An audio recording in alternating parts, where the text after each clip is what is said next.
Welcome to Minds Behind the Design, where we invite architects and designers alike into our studio to discuss the thoughts that go through their minds when approaching the design of a building, where they look to for inspiration, and how material choice plays an integral role in the design. On today's episode of Minds Behind Design, David E. Gross from GF55 Architects, a New York City-based architectural firm, joins us. David, welcome. We're so happy to have you here today. My pleasure. Nice to see you. Nice to see you too. So let's start out with an introduction. Would you mind introducing yourself and telling us a bit about your firm? My name's David E. Gross. I'm the founder and executive partner of GF55 Architects. We are a full-service architectural firm with offices in New York and Miami. We primarily do, in the last 20 years, we've sort of ridden the wave of the multifamily explosion in buildings in the tri-state area. And we do, working on a huge 30,000 square foot private compound upstate New York, and we do retail work, and we do medical offices, and many charter. We're doing like 8 charter schools in New York right now. Fantastic. But our main bread and butter right now, multifamily charter schools. Great. And are those typically within the 5 boroughs? You're saying the tri-state area as well? Yeah, the 5 boroughs tri-state area. Fantastic. And we're in the New York real estate world, and business has been actually very good. Great. And so you're the founding partner of GF55. When was the firm founded? 1984. Wow. Yeah. Fantastic. So how long? I was 29. I was 29. 29? Yeah, which is like foolish, but I didn't know anything when I was 29. Neither did I. All it took was a willingness to not make any money for a few years. So you started out doing more residential, then moved into the small scale stuff, that? a lot of apartments, and I think that the apartment projects, the high-end apartment projects, it taught me an attention to detail, how that if you're doing a desk, there's always a design nuance. It was much more of an intimate type of design because it was so much smaller. But the budgets were substantial, so you had to keep going on the design. Right, and it's so personal when it's personal. When it's those individual, when it's your own home, or right. Those the clients were it was very personal. I'll bet. Okay, and how important is material selection in developing these projects? Crucial.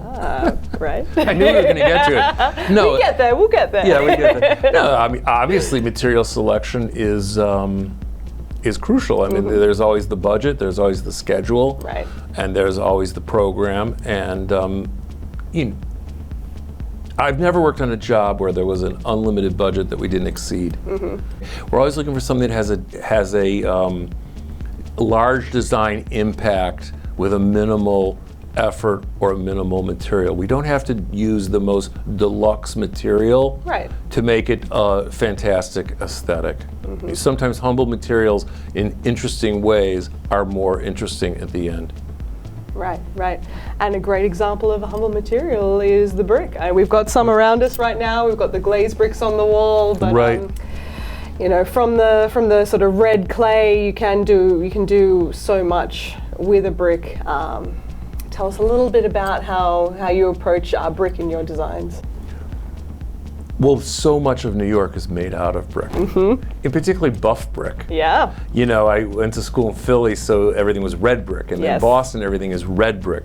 But in New York, so much of it is buff brick, and what's so interesting about brick is it's very local. The color of the brick is basically based on the color of the earth that they make it from. Right. And brick is a material that could be humble, and you can use it in creative ways to make it look less humble, but it also could be a very deluxe material depending on the finish or the shape or the size. And since the Romans, brick has been pretty relevant to construction.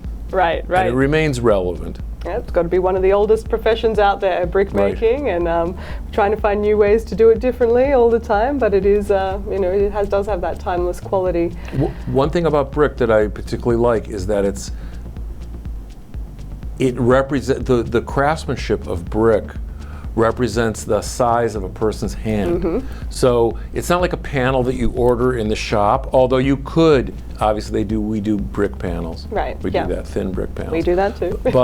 But you know, you can make it as decorative or as interesting or as unique as you want. And it just depends on the bricklayer, his skill level and the quality of your drawings to make that happen. Right. It's like an art form in some ways, like a sculptor forming something out of a piece of rock or a piece of clay. Right.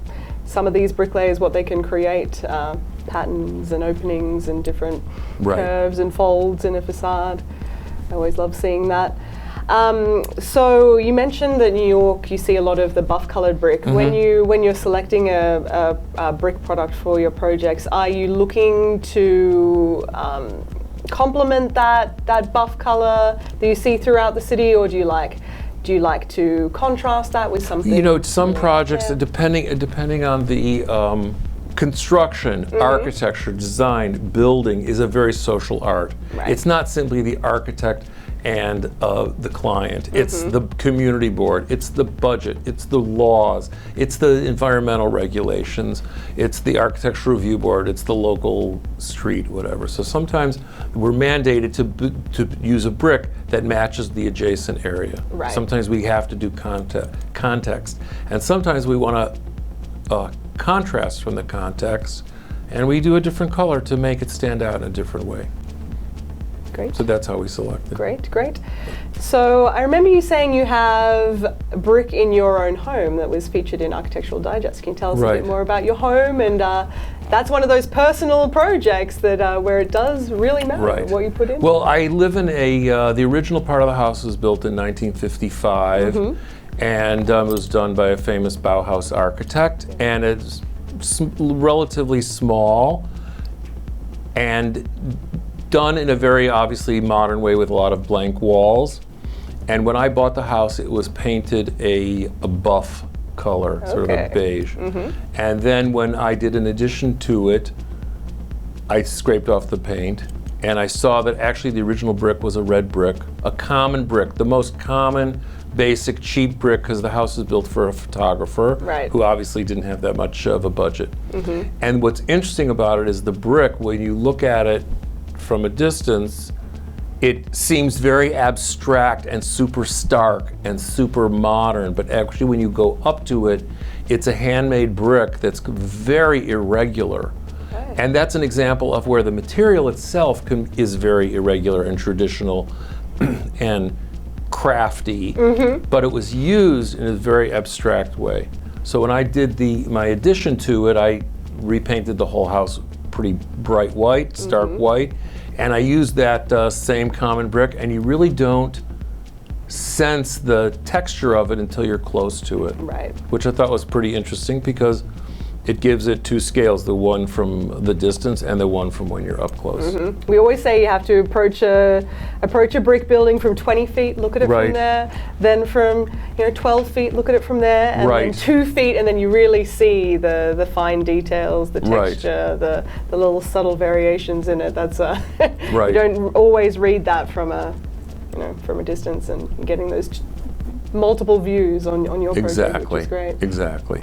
And there's if you look at, we've done buildings that when we do traditional buildings, I try to make them as historically accurate as possible. So I would study a McKim Mead White building, or a colonial building, a Georgian building for the proper brick details, and there you can still make an authentic Georgian building if you choose. But also in the 50s and the post-World War II era, the details for brick were much, much different, and using the same material, you can have a completely different expression. So I think that's why brick reigns supreme. And do you still look for those projects where you are referencing those Georgian details? You incorporate special shapes in your design? Sometimes, yes. Yes. Special shapes and burnt ends when you have a soldier course or a sailor course to give it that Belgian wall effect, and different ways you can have the bond running to give it an authentic or more unique pattern. So tell me a bit about which architects inspire you. Well, You know, my favorite architects are Le Corbusier and Louis Kahn and Frank Lloyd Wright. But all of them obviously used different materials in unique ways, but they all had significant projects in brick, and they used them differently. In the Joyeux houses in Paris, Corbusier used it as a vault, and Kahn always used it as an arch, and Frank Lloyd Wright always used very, very thin, long brick with very raked horizontals to give it that horizontal look. And it just shows the flexibility of brick. Absolutely, you can really. It always surprises me when people realize it doesn't need to be a rectilinear building. You can use it to create curves. You can use it to create arches, domes. All sorts of. No, it's perfect for curves. Yeah. Because it's a small unit, and you can, depending on the radius of the curve, you can make a very smooth structure out of brick. We have a little curved brick exactly wall right behind here. us right now. Exactly. Exactly. Is there anything else you'd like to talk about your firm, the types of projects you have coming up? I mean, I would say that, you know, we do a lot of apartment buildings, and now we've been doing charter schools. Sometimes the charter school sits in the base of the apartment building, but what's so interesting is the charter school, if we do a kindergarten through grade 4 or pre-K through 3, has a very different expression from an apartment building, which is more for adults, and something for children is more, obviously more juvenile by definition, and brick allows you to do that.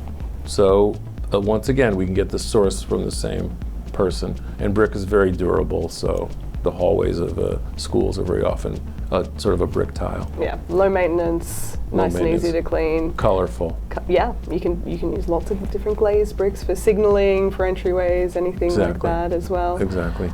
So the charter schools you're working on, are they predominantly new schools or additions New schools. and renovations? New schools. Oh, that's fantastic. It's great to hear about. Always great to hear about new schools being built in the city. Yep. It's always, the hard thing is finding the space for them, but it sounds like you've got a school on the bottom, residences School on the top. bottom, a residential building on top. Perfect.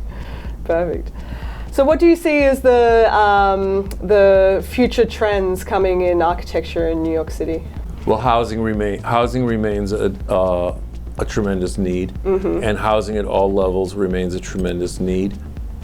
Office buildings are going to have to be renovated because I don't think that the amount of office space in the near future is going to be occupied the way it was before. And those spaces are going to have to be reconstituted for something else. All right. Do you think that'll create a new wave of architecture where we're reworking old spaces to create a new use from them? I think so. I think so. And also just the demand. I mean, we have an office for 60.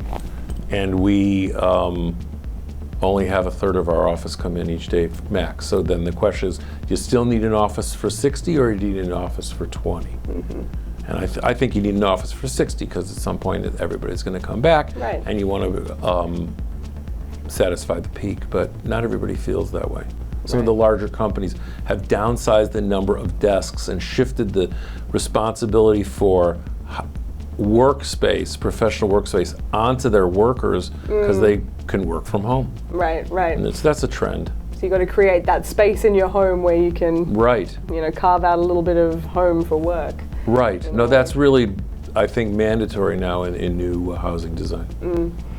So when you're working through your multi-family, multi-residential projects, is that a consideration now in new floor plans? Yes. And it's not, it's the recreation, the amenity space, because apartments are, no matter how big your apartment is, it's still small. Right. So, true. The common spaces, especially for buildings that are marketed towards 25 to 40-year-olds, young adults and young families, the amenity spaces, which are large rooms, recreation rooms, they're being reconstituted now to have like a work area, because how can you be in the same apartment every day, even if you have a great setup? You'd want to go to a common area, shoot the breeze with your neighbors, even though they're in a different profession. So that recreation space, which used to be a pool room or a ping pong room, is now often sort of a lounge office environment with lots of electrical outlets and good wireless.